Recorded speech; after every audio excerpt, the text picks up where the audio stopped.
Welcome, everyone. My guest today is Lead Analyst Logan Mohtashami to talk about some wild moves at the Fed and what happens next on mortgage rates. First, I want to say thank you to our sponsor, Trust and Will, for making this episode possible. Logan, welcome back to the podcast. Wow. Just before we get on to this podcast, there's no more Jobs Friday for the rest of the year. It's October has been totally canceled. We knew that. We just talked about that a few podcasts ago, that they're never going to bring that report out for obvious reasons. But the November report is now coming December 16th, which means that we're not going to have any BLS Jobs Friday. There's going to be other data lines we can use, or the Federal Reserve can use, but that's it. By the end of the year, the next Jobs Friday will be in 2026. So I made a AI video of myself dressed as a knight with an angry mob behind me about to storm the castle to get the October and November jobs report soon. You're like, give me that data. Okay, what do you take away from the fact that they're pushing it beyond the December Fed meeting? So there's a lot of talk about, maybe Trump is not going to pick any of the Fed people to do this. And my observation is Trump and the White House is probably furious at Powell for being very hawkish after the Fed presser. But then all these Fed presidents were coming out and saying, no rate cuts, no rate cuts, no rate cuts. And I mean, my pick would be Christopher Waller because I know what he's doing. But I'm starting to get a sense that President Trump just doesn't trust anyone at the Fed anymore. They've been constantly talking about this for the last 48 to 72 hours. And I might have to put Kevin Hassett now as the next Fed chair because Trump knows he'll do what he says. And he just doesn't want to deal with anyone that, might not, have positive forward guidance or anything in that regard. Even though Christopher Waller was, the real first Fed president that was labor over inflation, that might not be good enough. So I'm getting a sense that that's going to be maybe the pick now. Kevin Hassett, who is the head of the White House Economic Council, who is a yes man all the time, will be Trump's pick. And he doesn't have to worry about, the Fed kind of getting involved with their own kind of languages as a Fed chair. Okay, so what does that mean for mortgage rates? And, is there any downside risk? Is there any risk that the markets freak out? Do you think he can get mortgage rates materially lower if he does that? I don't believe anything could get materially lower until the labor market breaks. But I think Trump wants mortgage rates down so much that he's really done something that I never thought a sitting president would do, authentically, literally put in his own people. And you have to think about it,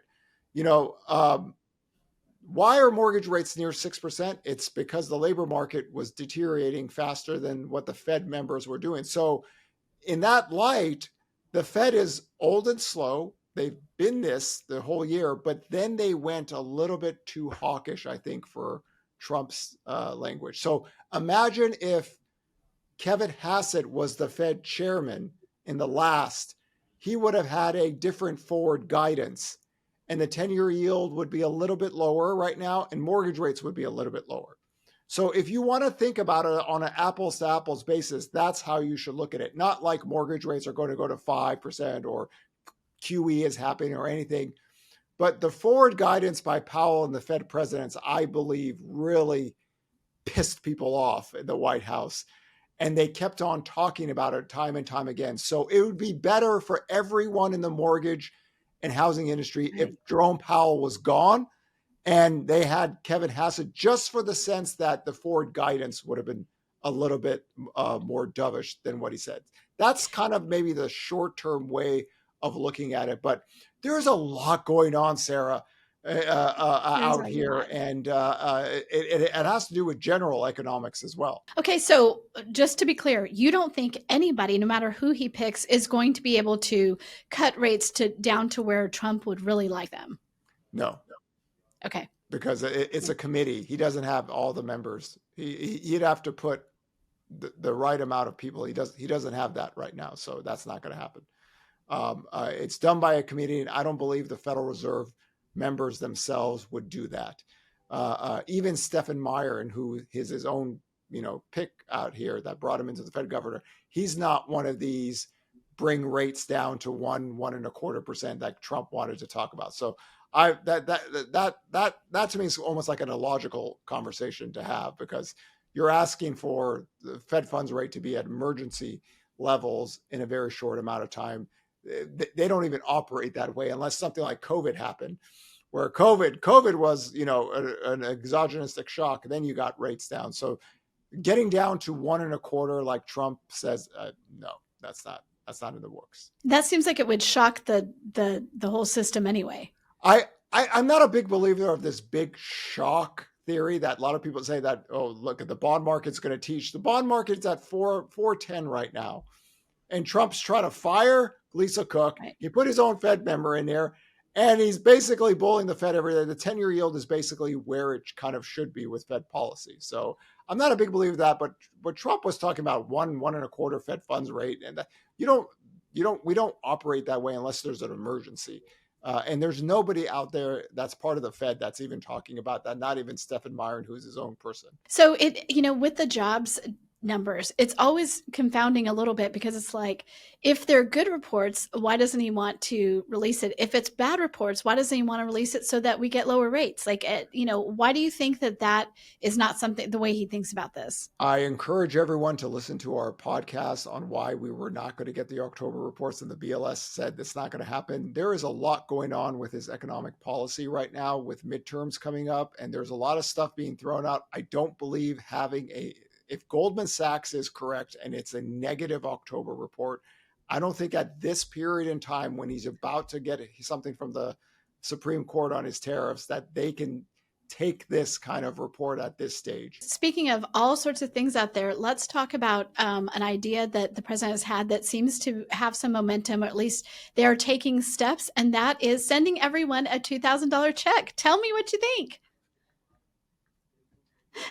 I'm putting my hands in my face and just going, oh my, it's, let me explain it to you this way, because I had this conversation with one of my stock trader friends from Wall Street, and I said, what did Trump remember from COVID?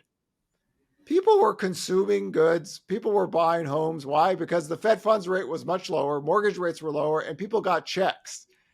And you know what? They were, happy to do so, get it and spend money. I think this is what's happened recently. The White House got some polling numbers, and it wasn't good on inflation. And Sarah, what you and I have talked about for many times on this podcast, no politician has ever survived any kind of inflation run. They all think they can, but it just doesn't work, because people are going to get angry and they vote against it. Well, it looks like the internal polling for him from his Republican side of voters were not happy with a few things. So what do? Like with the Trinity effect, you and I, November of 2024, we said, if Trump's going to try to do a trade war, he's going to need three things: lower energy prices, lower mortgage rates, and a lower dollar. He's got all those three things, and people are still angry.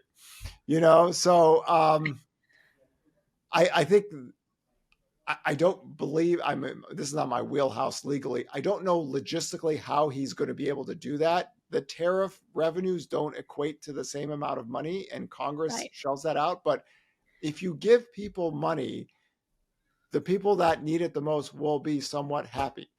That is what he's trying to do here. It could be for a lot of talk. It's like the 50-year mortgage, a lot of talk. It's like the portable mortgage, and just another thing on the portable mortgage, we don't have it in our system currently. So I don't believe legally you can just go back and change the contracts on some of these loans and say, okay, now you're portable. That might be something that you might look at for the future, but it's not going to do anything. They're throwing up a lot of stuff here, right, to try to get people riled up, because why? 2-year political cycles. Right. Here in America, it's very difficult to do something very aggressive because of the 2-year political cycle. And if more Democrats get the House and Senate, it becomes more problematic to do some of his things. So this is all just what we talked about last year. It's hard to do major trade wars in a short amount of time, where China could just sit there for 1,000 years and go, yeah. That is a huge, advantage they have. They don't have to worry about elections. Okay, so let's talk about what this means for housing. So the problem with throwing stimulus out there is you're going to raise inflation, right? Which means that's not good for rates. They've already estimated that maybe it's 0.1 to 0.2 for maybe a report. But what it does is it keeps consumption levels up. And in a tariff-induced economy where goods pricing is rising, you just keep that a little bit firm. So what are we're seeing? We're seeing Chipotle warn, Target warn, other consumers. Some of the consumer sides that are maybe to the lower end are warning of missing estimates. Home Depot came out and revised all its guidance for 12 months because they say people aren't doing remodeling projects. By the way, that's Fed policy there. In any case, I think they're just throwing whatever they can and seeing how this works because the midterms are coming up next year. So this won't be like one of these inflation just takes off like crazy, but you're in a very difficult spot. I think that's why they're trying to take the tariffs off on food, because we don't grow bananas here, right? So the bananas will cost more. There's stuff that we don't do here that it just so. It's a lot going on, Sarah. There's just a lot going on in a very short amount of time. And to me, it's more about political economic theory, which I hate to talk about, but I have to, because they're throwing a lot of stuff to see what sticks with voters, because the midterm's coming up soon. So I'm sitting out here in housing land and I'm like, what does this mean for me? I want to know, like, if the $2,000 checks go out, obviously that's not helping someone buy a house. That's not, that's not a material change for that. But if it raises rates, I'm like, that's the opposite of what we need. So, but you're saying that it would only raise this tiny amount. People have made this argument already in the last 24 hours that if you give checks out, that'll be inflationary and rates will go up. But I'm always saying same thing: paper, rock, scissors, labor over inflation. We've had inflation tick up from 2% to 3%. The 10-year yield is down here. Why? Because the labor market matters more. So no matter what you hear out there in crazy political economic theory land, the labor data is more important for mortgage rates than anything out here. And then 65 to 75% of where the 10-year yield and mortgage rates can range it is still Fed policy.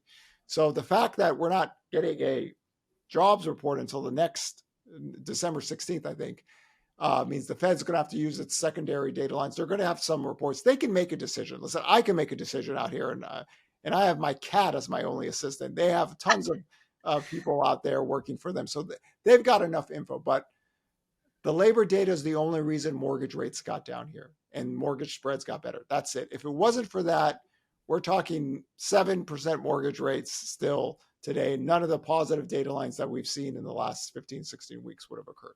Like you said, it's very difficult for him to lower rates from here, no matter what he does. It's very difficult. It isn't difficult for Powell. He can do it. He just doesn't want to. And it's not difficult for the Fed hawks. They can do it. It's not a problem. They could have gave forward guidance. It would have been a big deal. I could imagine they were just steaming after Powell's statement, and then they hear all these other Fed giving forward guidance and just getting the curve lower, just getting to neutral policy, right? This is a policy choice. They keep on telling everyone we are modestly restrictive. If you keep telling people that is a policy choice, that you can get down to neutral, but for me, since 2022, I said, I know it's going to look crazy, but they're going to be as restrictive as possible until the labor market breaks. They have flawlessly executed the 2022 plan. They can do it. They can get to neutral and just hang it through neutral, because we're not talking about an accommodative stance. An accommodative stance means that rates are too restrictive, jobs are being lost. We have to figure out what we can do to stimulate the economy. We're not breaking yet, but my God, it's the lowest job growth in the 21st century. And they're still saying modestly restrictive. We need to be modestly restrictive. That's by choice. He can do it. They choose, they chose not to do it by their own principle. Okay, so in between here and that Fed meeting, what are the chances what are you predicting for the Fed meeting? What is the overall, are people feeling like, no, we're not going to have a rate cut? We are going to have a rate cut? boy, they have done a masterful job of pushing back on this, and they kept on telling people we don't have enough data, even though they have enough data out here. So there's going to be a lot of reports, that secondary reports, third reports, ADP report showed another negative print. We're going to get another Revlio report. There's going to be job openings. There's going to be enough data out there. But boy, where we were weeks ago, like 95%, it's really pushed back, and that the 10-year yield bouncing off of that very low level kind of makes sense. But again, forward guidance was the key to this. They could have just let it ride, but no. So, so much is already priced in with the 10-year yield and mortgage rates already. So it just, we're kind of stuck here. Now, the other side is that the labor data starts to get better. Like if we create 40,000 jobs, that's like, oh my God, look, we get rid of 40. But that's the risk for mortgage rates, that even 30 or 40,000 jobs, which would have been reprehensible a year ago. Right. Here it's like, oh, the Fed could say, hey, look, we're not losing jobs. Logan's right about us. We're not going to do anything to get to neutral policy or accommodative until the thing breaks, people. Come on. So this is just a lot. I think there's a lot going on that's just not normal at this point. And I think a lot of this is just some pollings went really bad, and they're just throwing stuff up in the air and seeing what gets popular, because this is the reality of 2-year political cycles. Out there. I mean, if Newt Gingrich is coming out there and saying, stop telling people that, affordability is better. No, it isn't. So it's just, this is the part of economics that I hate the most, but I have to talk about it. Purchase application data came out today, 2% week to week decline, 26% year over year growth. It just means the last 3 weeks were 26%, 31%, and 26% on year over year. The low bar in purchase application data is over. We do not have their historic low bar. My joke is that purchase application data, last time it was this low, I had blonde hair, I was auditioning with Levi's commercials, No Doubt was the best band, Gangster Paradise is, the number one song. So going out in the future now, we're going to have one more mild low comp, but everything's going to be kind of on par with how the weekly data goes. And we've always said that the week-to-week data really matters more. Our best home sales prints since late 2022, a lot of them did not have any positive year-over-year growth. Last year, it was a confusing thing because while the housing data was getting better, it was negative year-over-year. Then all of a sudden, get a couple 100,000 more home sales. People, where does that come from? Purchase application data is a very, very tricky survey data. You and I have talked about this for 5 years because I've been following it for a long time, and it could confuse everyone. Just realize that the week-to-week data has been a little bit more positive than what we see in any other period of time when mortgage rates get below 6.64. So we'll take it from there. This will be the last big year-over-year print. Any big prints that we get in the future, they're a lot more legit now because the low bar is gone. That's good news. Okay. Logan, thank you so much for being on. We will talk to you again soon. Pleasure.